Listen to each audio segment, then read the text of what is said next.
Weirdest oceans on other planets. First up is the TRAPPIST system. The planets in this system can actually be over 5% water. To put that in perspective, the Earth is only 0.02% water. So if you think things that live in our ocean are big, imagine what could possibly be living in there.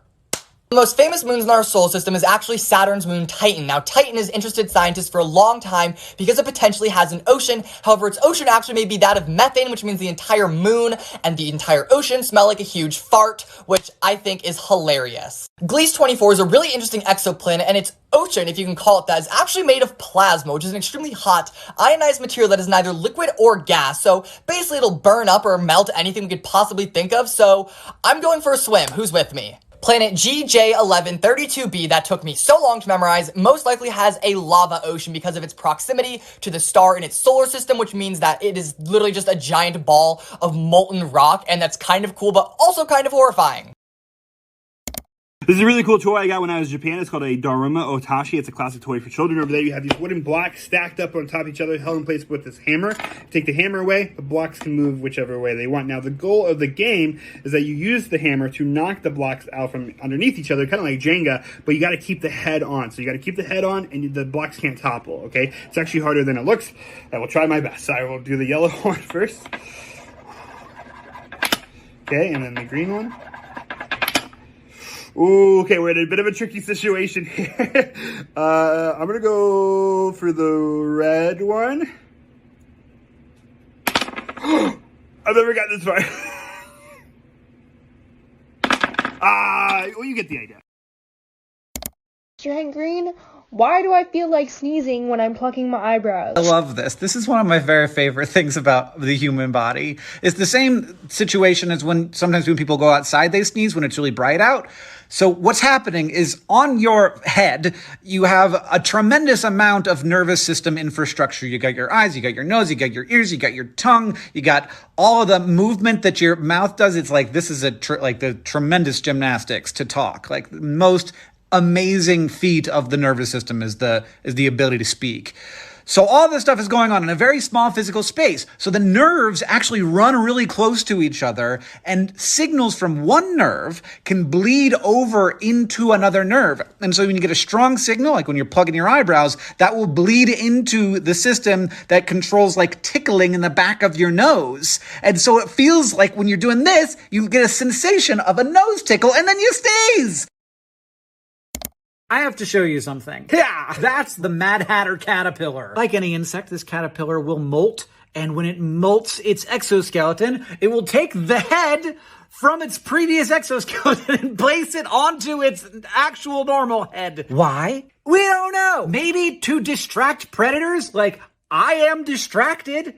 I'll give it that. We here at SciShow just wanted to say that apparently this cowboy needs a hat. Needs a hat, needs a hat, needs a hat, needs a hat. Even though you had forgotten about it. Even though it's been 2 weeks since you've seen the cowboy meme. Yes, we made the brave decision to find the best use of that audio. Also, SciShow has a TikTok now, so welcome. We make videos about science. Come be curious with us.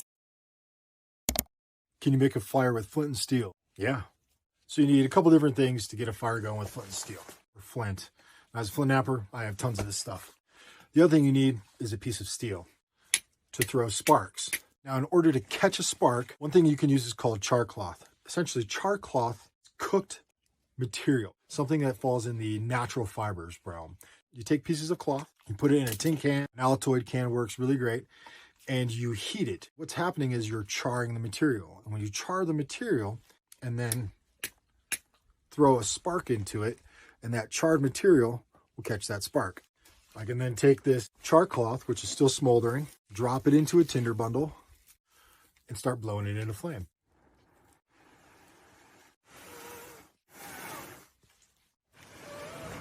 Once you have your flame going, you drop this in your fire pit, add your wood, and your fire's rocking and rolling.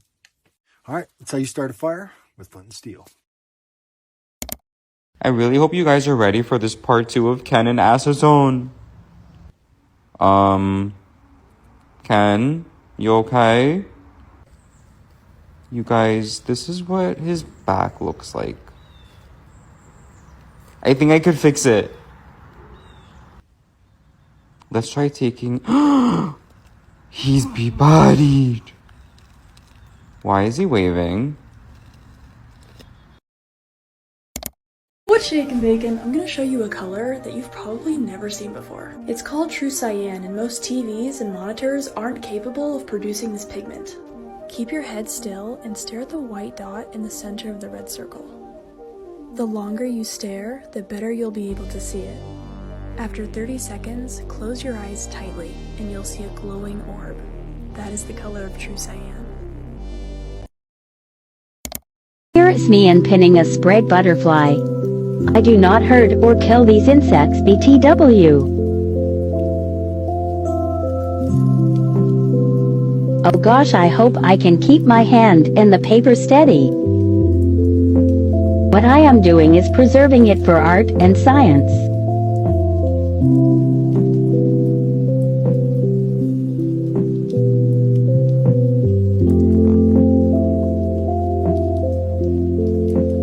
Get ready for the big reveal.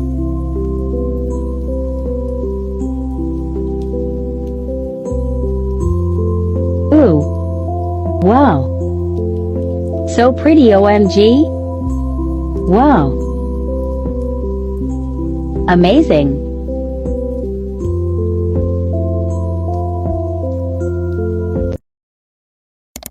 So we all know butane can kill you, right? Ah! And the reason I didn't die is because I dipped my hand in water. The water takes most of the energy released by the fire, which keeps your hand safe. But it's still dangerous, so don't try it at home. I just wanna hear you say I like you. What's up in here?